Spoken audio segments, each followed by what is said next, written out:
I'm delighted to be on a panel chairing amongst some of the sort of greatest brains in the sector, and I won't spare their brushes because it's absolutely true. So let me just introduce the panel, and then I'll say a couple of very brief words and we'll launch into some questions. So first up, we've got Debbie. So Debbie Ariyo is the founder and chair of not one, but two organisations, the BME Anti-Slavery Network and Afruca. We have Marija Jovanovic, who is from the Modern Slavery Policy and Evidence Centre, and you're most welcome. It's the first time I've met you, but your work precedes you, and I'm very well aware of what you've done. And then my fantastic colleague, Baroness Young, who I worked with at Anti-Slavery, who I think needs no introduction. Her role in the House of Lords in taking these issues forward has been absolutely pivotal to much of our success. And then finally, Professor Alan Batch, the Director of the Research at Modern Slavery Policy and Evidence Centre. So it's fantastic to have such a brilliant panel. I won't labour the sort of framing of the issues because I think much of it has been covered by Murray, and indeed it would be good to get straight into the questions. But I will just add a couple of points that I think it's worth highlighting. And that's just in terms of some of the challenges that we're facing over the next 10 years, because we have got a phenomenal foundation to build on when it comes to the Act, but we've also got some real challenges. And I think one challenge that hasn't yet been mentioned is the challenge of AI and the fact that it is coming, it is here, and it is coming fast. And in the next couple of years, it's going to revolutionise work. And so what does that mean? And are there implications for how we're looking at the Act? And then I think the second challenge that I would put out there is that of late-stage capitalism. The fact that we're looking at a capitalist system that is squeezing whatever it can out of the diminishing resources of planet and indeed people. And so when we look at those two challenges and everything that Murray's laid out in terms of the sort of challenges around the rules-based global order, a population that's globally increasingly on the move, we're fortunate that we can set them against some opportunities, and there are opportunities with the new government, the shift to the portfolio to the safeguarding minister, and indeed some of the positive movements on workers' rights. So I'm going to go straight over to the panel to ask each individual on the panel to just say a couple of minutes to reflect on some of the key aspects of the Modern Slavery Act, and then we'll launch into some questions. So Baroness Young, I think you're first up. Thank you very much, and like other speakers this morning, I'd like to thank everybody for coming along. It's quite amazing to see so many people of such from such diverse backgrounds coming to a meeting like this. It wasn't at all like this for many of us. Looking back, not just 10 years, but maybe 15, 20 years or so. Although, for your benefit, I shan't be going back into history too far, I did want to lay a little bit of the history on the table for you all, I guess, much of which you'll be aware of already, but I think it's important to point out. As I say, I don't want to go back too far, so I'll only start in 1807. No, I mean, seriously though, but what I would say about that particular moment is that the model of colonialism, yes, I have to bring that up, the model of colonialism kind of perfected for its time this model of of extracting value in terms of people and planet from populations that were subjugated during that very long period. And that, to me, provides the kind of template, and I want to say to businesses, which are the group that I most often and most frequently work with outside of Parliament and NGOs, I want to say to them, is that what you're content to do? To emulate and refine in late-stage capitalism what was going on in the 19th century? Because that feels to me like where we are, to be frank about it. I've resisted talking about that in the past because sometimes people get a bit funny about all of that period. They don't want to be associated with it, but to me that's it. So moving swiftly forward from the 19th century and thinking about 2009, which is when I first came across Anti-Slavery International, being completely ignorant about this subject then. And I think it's true to say that most people were. And the term modern slavery hadn't really taken off in terms of popular discourse or been actively coined in government circles. And so trying to bring some of the legislation up to date to recognise what was happening in terms of forced labour, domestic servitude, human trafficking was a huge task in those kind of, I'm not going to say early years, because again, many people have been working on those subjects for many years, but bringing those subjects to public consciousnesses and of course to political consciousness was really important. And I think from my experience of working with the fashion industry, what also began to be coupled with that idea was this notion of environmental sustainability. Now, it's coupled, but not directly linked in the way that I think some of us would wish to pursue it these days. So that's an important moment as well. My own sort of involvement, began in 2009, but in 2015, of course, what we're here to mark today. And it's true to say, I think, that for many people, particularly in business with Section 54 and transparency in supply chains, many businesses did see it as a groundbreaking piece of legislation, not just businesses, NGOs, campaigners and so on, because it was seen as something that was really useful.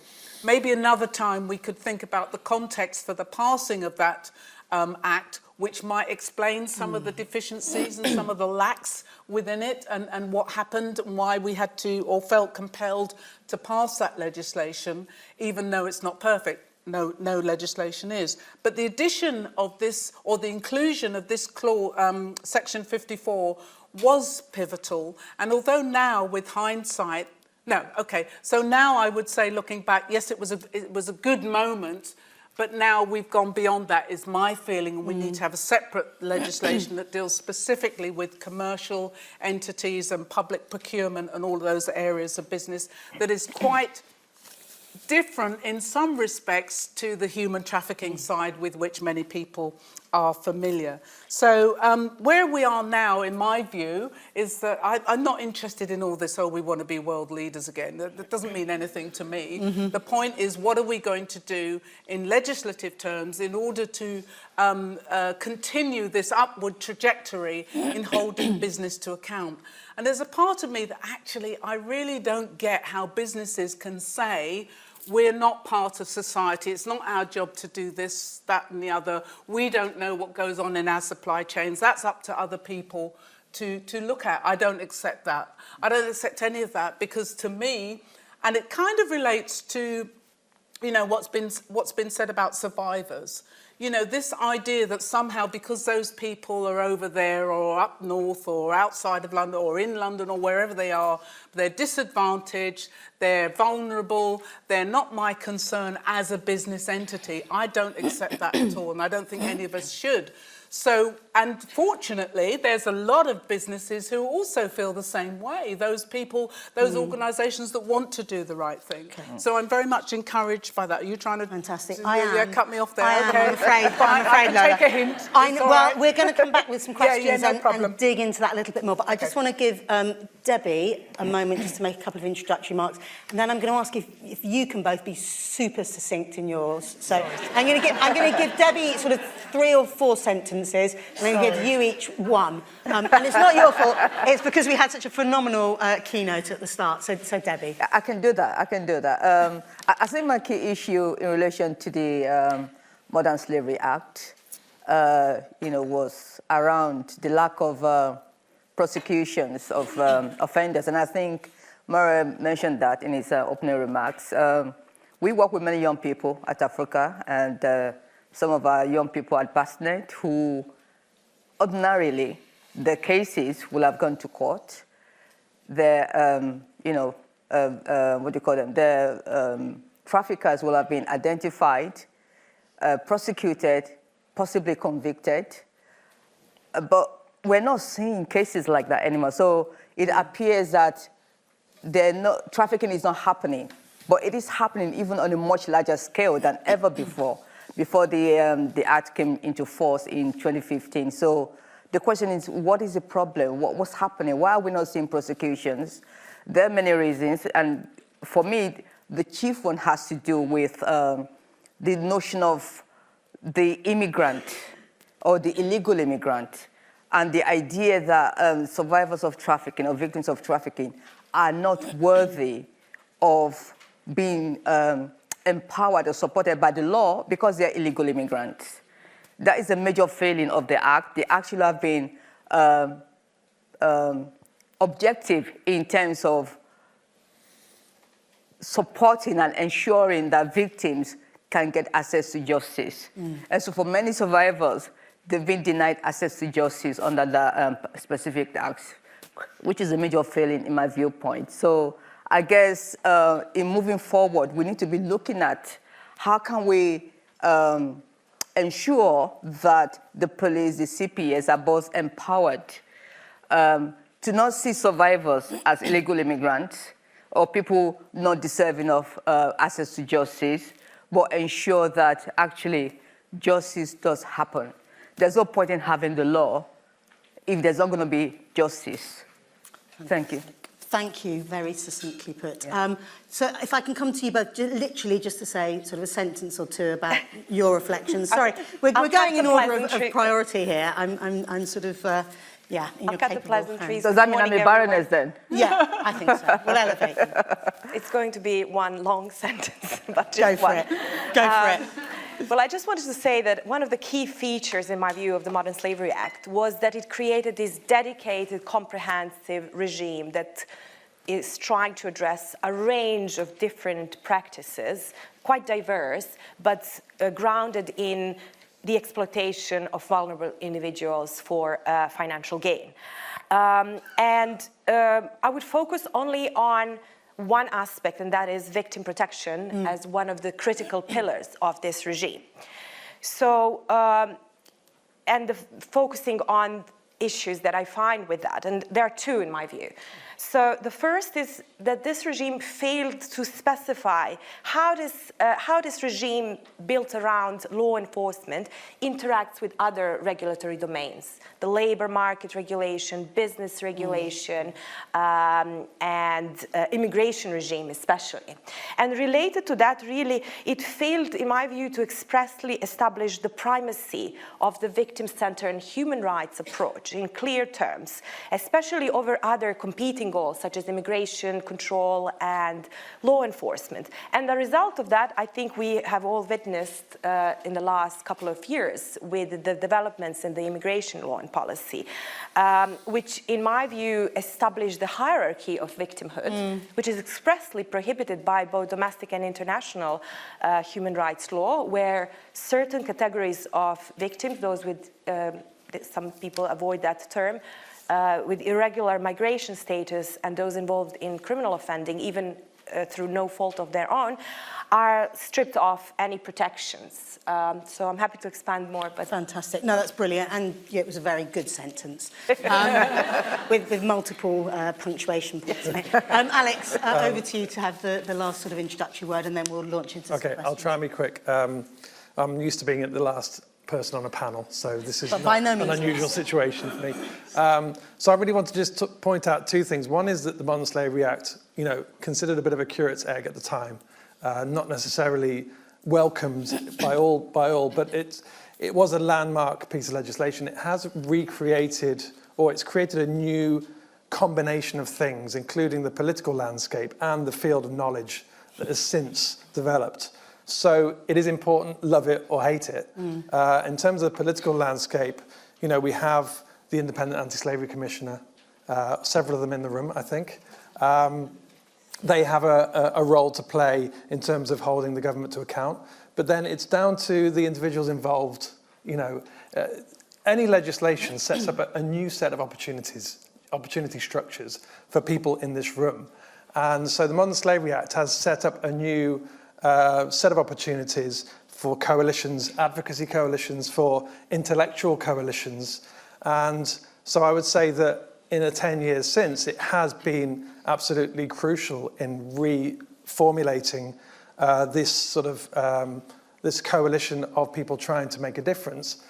The legislation itself is another question which I think we might come to in the discussion. Fantastic. Thank you so much. So I've got a couple of questions, but I just want to get the audience thinking about questions as well, because I want to move to get questions from the audience as quickly as possible. But the first sort of question I think I've got is, in reflecting on the Act, the way the 2015 Act was framed, it was around the term modern slavery. Do we think that's a useful term? Has that been a term that's helped us? Does it need to change? Maybe if I could come to Marija first. Thank you. Next. I know you've got thoughts. This is a controversial thing, and I've thought about it. I can see the objections. In my personal view, I think it's a useful term. We need to acknowledge it hasn't been universally accepted throughout the world. It's very much the UK's invention, followed by Australia. The reason why I think it's really useful is that it isn't a legal term, and the Act is quite clear about that. But it's used as a framing device in a way to signify the critical importance of the issue that is being addressed, and to unify all these diverse set of practices. And some of you may work in only one lane. For example, child exploitation, which is not just exploitation, but it covers a range of other issues, but in that sector. And others may look at the labor market regulation and labor exploitation. So what I think is useful about it is to bring these different streams of different epistemic communities and different professionals together to acknowledge the strength and the level of severity of these practices, and to which are all grounded in exploitation, the very serious exploitation.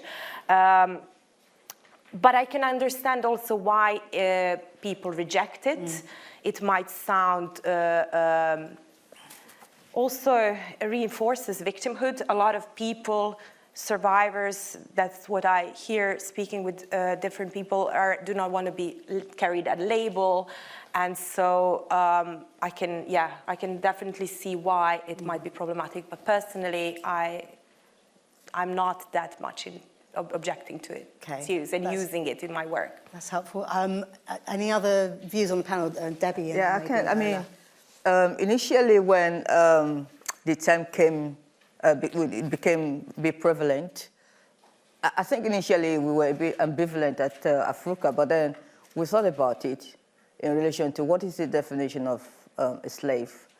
What are the key components of being a slave? The core elements, or some of the key elements of what we've seen in our work is about the notion of possession of a human being, denying them their freedom, the ability to make decisions for them. So it's not just about the abusive acts, it's not just about the exploitation, it's just the denial of that humanness and humanity. And that is encapsulated, in our view, by that notion of slavery. And so we've had people say, well, you know, it is not the same thing as the transatlantic slave trade, and that we're trying to kind of like put them on the same level. Well, I guess that's where the term modern comes into play, but we're looking at it from the modern viewpoint of the equivalent of somebody who has been denied the free will, the freedom, who are being owned by another human being, like an object, like a I don't know, like an object, right? So in my view, the term modern slavery is appropriate for the present time. Lola. Yeah, I think I agree with everything that the two of you have said, but would kind of like pull out of it a little bit, because my feeling is that in terms of working with the commercial sector and in public procurement, is not especially helpful because people can dissociate themselves from it. We don't do modern slavery. That's not something that we would ever want to engage in or whatever. So I think when we look at the range of abusive and exploitative labour practices that there are, it's not always especially relevant to bring in the issue of modern slavery. Also, in terms of legislation, the way it's gone in this country and the way it's now going elsewhere, that expansion, if you like, into thinking about it in terms of human rights and coupling that with environmental harms and exploitation and abuse makes for something that's really much more powerful and contemporary, and especially in relation to what goes on in certain kinds of business practices. So I can see how it emerged, but I don't think it can carry all the weight it needs to in our contemporary situation. Okay, fantastic. I know there's a... Yeah, just lastly, I completely agree with these comments. There's pros and cons, but we do, I think, need to separate the political with the analytical with the practical. So politically, it's useful to have something like modern slavery. There's a call to arms. But analytically, it's difficult, because how do you define it? How do you measure it? There's confusion there. And then practically, are you actually calling people slaves? Because I think that is difficult, problematic, and somewhat offensive to the people, because it's suggesting there's no agency at all. They have no, you know, and so we need to think about more empowering language. Yes. But we're in a world where this is a legislation that has that name, modern slavery, so I'm not going to be too pedantic. And we do have struggles with our research teams. How do we define it? How do you incorporate it in your work? So it has its political advantages, but it brings challenges with it. Very interesting. So something for the Act to think about. It'd be interesting to get a straw poll in the room. Do people think we should keep the term modern slavery? Hands up if you think we should keep it. Okay. Hands up if you think that we should be looking for an alternative. Oh, yeah, highly unscientific, but I think the balance is in favour of the alternative. Right, you heard it here first, everyone. So, I mean, coming to just sort of another question as we sort of dig into the Act now. In terms of the sort of priorities for legal and policy reform over the next 5 or 10 years, you know, what should they be? And do you think there's anything happening internationally that the UK could learn from? Maybe I can come to you first, Alex, because I know Modern Slavery PEC have obviously been thinking about this. We've got I would recommend people look at our policy priorities paper, which is been drafted with a lot of input from our research community. Obviously, our lived experience advisory panel had a big part to play.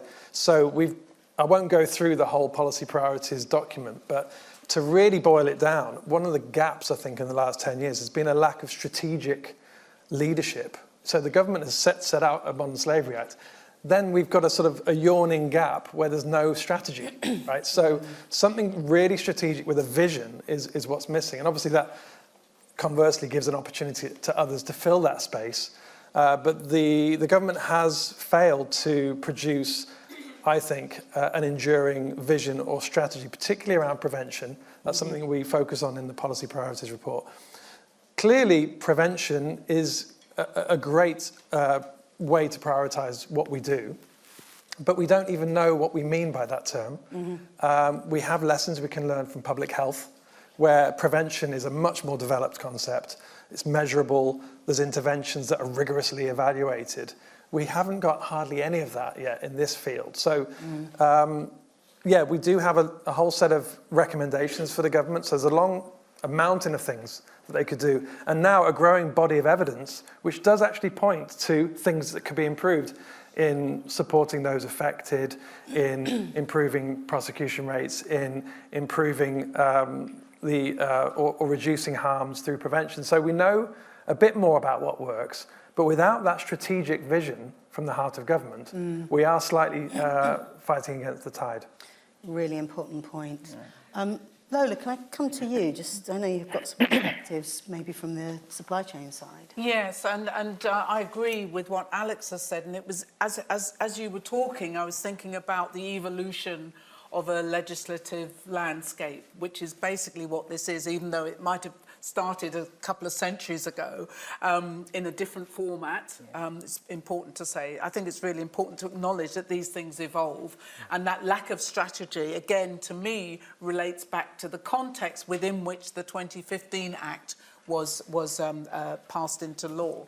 So, but notwithstanding all of that, yes, I think in terms of business, to me, it's about human rights and environmental due diligence. And I know, you know, that has the potential to become yet another phrase that's kind of like, you know, trendy, and people use it and they don't really know what it means or what it entails, and they dismiss it or accept it on the basis of previous sort of assumptions. But I think it's a really important step forward, because it actually activates or operationalizes the UN guiding principles on business and human rights, something which again was kind of, given to us as, or sort of messaged as being a really important step forward back in 2011, I think it was, and which we signed up to, and therefore all businesses are signed up to. But actually, the extent to which that's been activated, because it's voluntary, is to be debated. So I think if we can sort of really get on top of that, and of course, in my view, of course, to align with developments elsewhere across Europe, although obviously there's sort of changes happening around that, and we have to see what happens there. But that's no reason for us not to go ahead and think about how we implement a really robust legislative framework that doesn't allow businesses, and I include public procurement in that because obviously a lot of that is with commercial entities, doesn't allow those bodies to escape from committing the kinds of crimes that if you or I committed, like poisoning people's food or sort of, exploiting people who come to work for us, not paying them. Those are quite rightly considered as crimes. So, and people who commit them are criminals. So let's actually work in ways that will also enable those entities, those commercial entities that really recognise their social responsibility or their responsibilities towards human beings and want to forge ahead with that, but are always being undermined by the rogues, as it were, in the sector. Very, very good. That criminal word, I think, is super important. Debbie, your thoughts? I think, when I started Afruca in 2001, human trafficking or modern slavery, whatever you choose to call it, wasn't as massive as it is now. But one of the things that I've always advocated for is the need for the UK government to adopt a much more holistic approach, and I don't like using that term, but I just couldn't think of anything else. In terms of working with source countries, when I say source countries, I'm talking about the bulk of the countries where people are being trafficked for. And when I talk about trafficking, I'm also looking at it from the point of view of the new forms of trafficking we're seeing in the UK, labor exploitation especially. Countries like Nigeria, Ghana, India, Pakistan.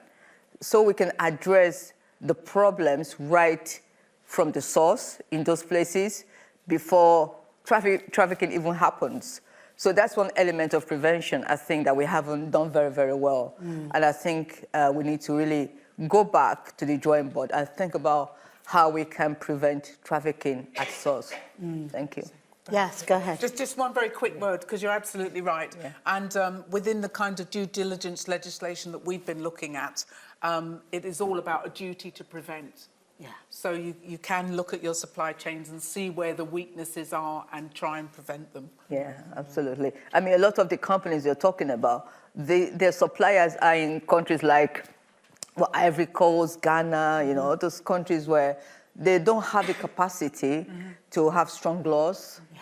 But we can help them, to actually put that in place and make sure that people with nefarious aims do not abuse those gaps. Yeah. It's back to this vision, isn't it? Absolutely. And a holistic approach. Yeah.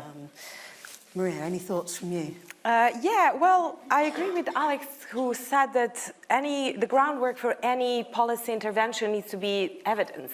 And there are a lot of areas where we are lacking evidence, especially when we talk about prevention. However, it's very challenging to measure something that doesn't happen. So we need to find a way for that.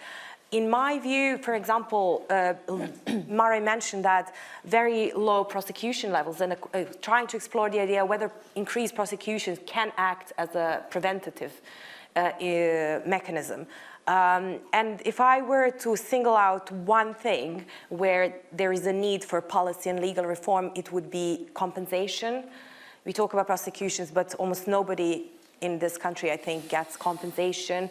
Especially victims with, and I apologize for using that term, maybe we haven't decided how to talk about it in this panel, but yeah, those individuals with undocumented migration status, it's virtually non-existent. So I think this is a very urgent priority for law and policy action, because if there is no compensation, the cycle of abuse continues. Yeah, and there's something around the human dignity of needing that compensation point in there, isn't it? Otherwise, Yes. you know, who is the Act for? Yeah. Exactly. I'm going to sort of see if there's any questions in the room now, and there are, fantastic. I think we'll take 2 questions at a time. Okay, yeah, so we'll take 2 questions at a time. This person here, just with the burgundy top, and then the person with the brown top. So those 2, go for it. Thank you. Sorry, I've been trying to formulate this into a question. It may be more of a comment. It's something in between. So thank you very much for all the comments, especially on migration and addressing this issue in the kind of giving countries, countries where people are exploited and that are brought over to the UK. I have worked with quite a lot of organizations, including UN organizations, that are supposed to be active in this prevention. However, I have observed that there are a lot of setbacks, and also, of course, funding is an issue as well. However, there are a lot of setbacks in terms of approach in these organizations as well. So maybe to formulate it into a question, how do you think that the United Kingdom can pair with these organizations, and how can it motivate these organizations to maybe more proactively take responsibility in these countries? And I'd like to also drag your attentions to remote exploitation these days, especially in the area of AI that you were mentioning in the beginning, because right now it seems to me that there are these unfortunately sweatshops where people in, say, India or Pakistan are exploited quite a bit, and apologies of my terminology, in order to enter some prompts to AI systems. So there is that problem as well. Thank you very much. Great. If we could get the second question, and then we'll come to the panel. Thank you for a fantastic panel. My name is Olivia. I'm CEO of the Work Rights Centre. We provide employment and immigration legal advice primarily to migrant workers. Over the past couple of years, I think we can agree we've heard countless examples where migrant workers on visas were exploited by the employers who sponsored their visas and then used that power to either not give them any work or give them too much work and underpay them. That's been heavily documented. Would you agree that the UK government has created a work migration system that increases the risk of labour exploitation and modern slavery? And what would you like to see done about it? Fantastic, thank you. So, sort of international cooperation question first. Anybody interested in responding to that? Well, I've been involved in a number of international partnerships and collaborations, and actually coming back to the point about modern slavery, the term is not helpful if you're trying to work with partners in Africa who quite rightly ask you what you mean by modern, and also are reminded of Britain's role in the slave trade. And again, that point about being a global leader, I think we have to be humble and find the terminology that creates the space for collaboration. So often it's safeguarding, it's prevention, it's protection, it's human rights. So there's all sorts of ways we can work together.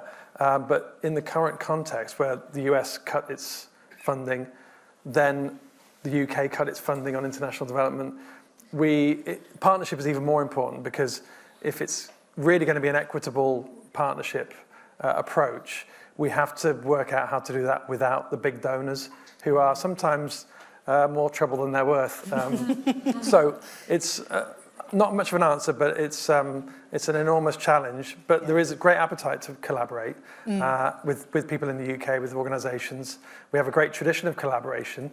I do think we need to be careful about the language and terminology, depending on the context where we're working. Yeah, but it's back to this point of mainstreaming, isn't it? And every single agency, across the board, being aware that they could do something to end slavery. I wonder if there's any more remarks on that question, and then we'll come to the second. Yeah, I want to say something in relation to the role of international agencies like the UN and the big charities. Actually, I think we've lost the importance of communities in the fight against modern slavery, and that affected communities themselves have a key role to play. We don't tend to focus a lot on that. There's some communities in some parts of Nigeria, Edo State, where we used to see lots of women being trafficked. And if you go into some of those villages, they don't have adults there. They have old people and maybe they might have some children. The young ones have all disappeared. They've gone, they've migrated, they've been trafficked. Some of them will never return because they've died in the Mediterranean Sea or in the Sahara Desert. How do we empower those communities? Well, we need to give them the tools to ensure that people are not attracted to being trafficked. I don't even know if that's the right terminology to use, but attracted to being trafficked in the first place. And that work needs to be done by the people themselves, not by external parties like the UN or other big charities who might not understand the local context in relation to the drivers of trafficking. Yeah, super important point. So I think we'll come to the second question. Lola, I wonder if you've got... I haven't really got... No thoughts on that?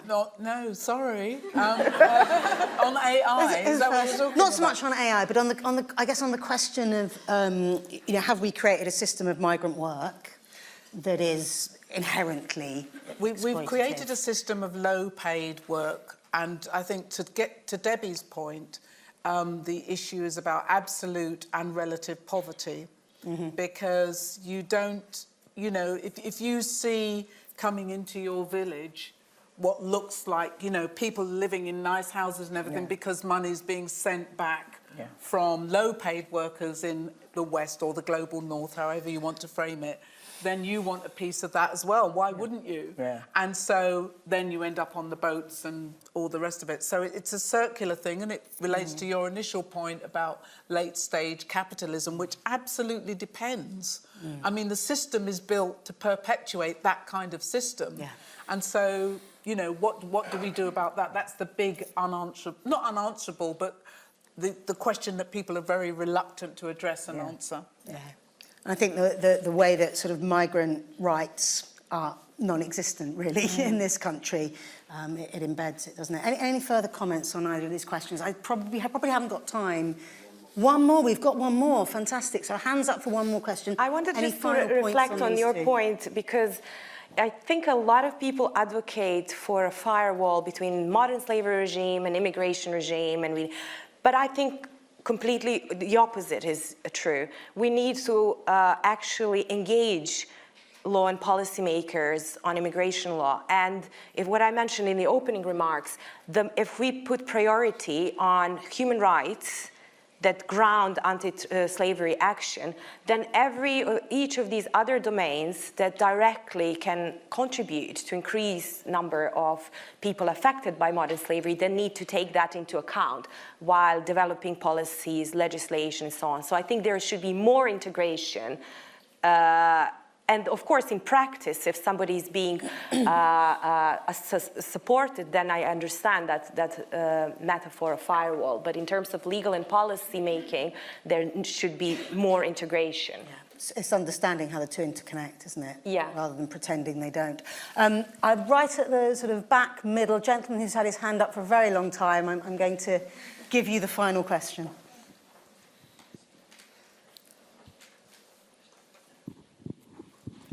Thanks very much, Phil from Align. Thanks, Jane, for the shout-out. You're amazing. I wanted to ask about businesses. Obviously, one of the big things the Modern Slavery Act did was require businesses to report. So looking forward, what role do businesses play in driving these agendas, and where does lived experience sit in business? Fantastic. Where does lived experience sit in business? I think that's a really important point of the question to pick up on, but, you know, who would like to respond to that question?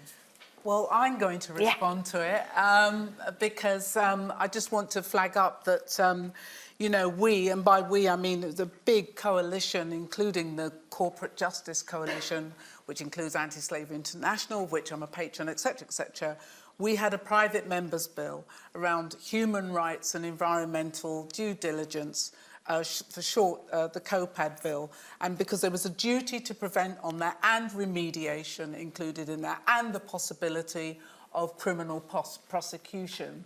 So, you know, we wanted to draw attention to the fact that, as I said earlier, businesses were getting away with, some businesses are getting away with very dubious, nefarious practices, and we wanted to put a stop to that.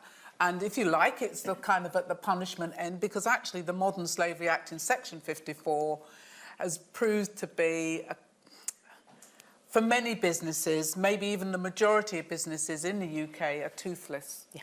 Absolutely toothless. Yeah. No injunction was brought against any of the thousands of businesses that didn't even bother to submit a line which says we have zero tolerance of slavery. You know, and that's, you know, that was absolute bottom line.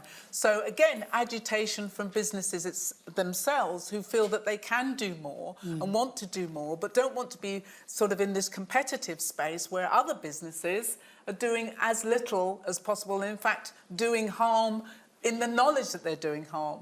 So the key words for us in that piece of legislation: human rights and environmental due diligence together, remediation, prevention, potential criminal offences, and what we would hope is that kind of legislation would serve as a prompt to businesses to do what they should be doing anyway. The best businesses already know what happens in their value chains. That's the other thing we wanted to look at, not just supply chains, but value chains. So I think that there's a lot that businesses can do, and what we would like to do is to support them in doing that. And that, I think that point around remediation is really important, because it also gets to the experience of what is this for, who is this for. Any comments just on that lived experience, workers' rights part in that question, and then I think we'll leave it there.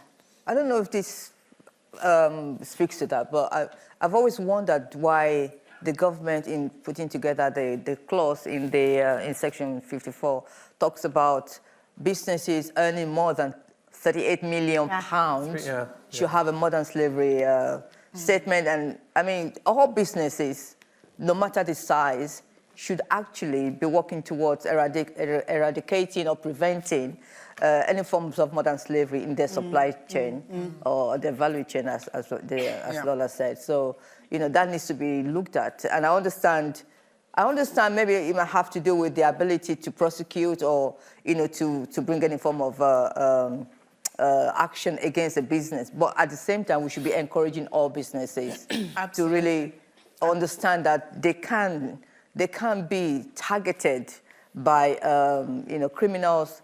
The system can be used in any way or form to exploit people. And take action against it. Okay, Alex, I can see you're buzzing. Yeah, no, I was just reminded of of 10, 11 years ago. I was called as a witness by the Joint Committee on the Transparency Supply Chains clause, which was actually removed from the Act. And then there was the very real possibility there would be no such clause. Then it was reinserted. Now, everyone was disappointed in it, but it's that case of it's a bit crap, but better than nothing, right? So I don't know whether I agree with that. It's definitely toothless. But if you think about, again, is modern slavery legislation the way to solve modern slavery, right? Maybe it's workers' rights, maybe it's employment rights, maybe it's migrant rights, maybe it's not just in a criminal justice-focused bill or act, but the transparency and supply chains legislation was a start. It's a start, but it's been there's a graveyard of attempts to try and strengthen that. So Parliament needs to get its act together, because there's definitely appetite amongst parliamentarians. But, you know, it's not just on modern slavery issues that businesses are given a bit of a free ride. Think about just corporate manslaughter. How many prosecutions have there been, and how many thousands of people have been killed by businesses? Absolutely. Very good point. Very good point. Well, look, I think we're going to need to wind it up there, because we're over time. I think just in terms of, I'm going to abuse my right as a chair and just talk to the point around the sort of lived experience. And I think, you know, unions have to have a role, you know, and we have to have organised labour if we're going to have any kind of chance of the right kind of implementation and holding, you know, corporations to account. So I want to just thank the panel for your incredible insights and also your extreme grace with my brutal chairing at points. So thank you, and we'll see where we get to.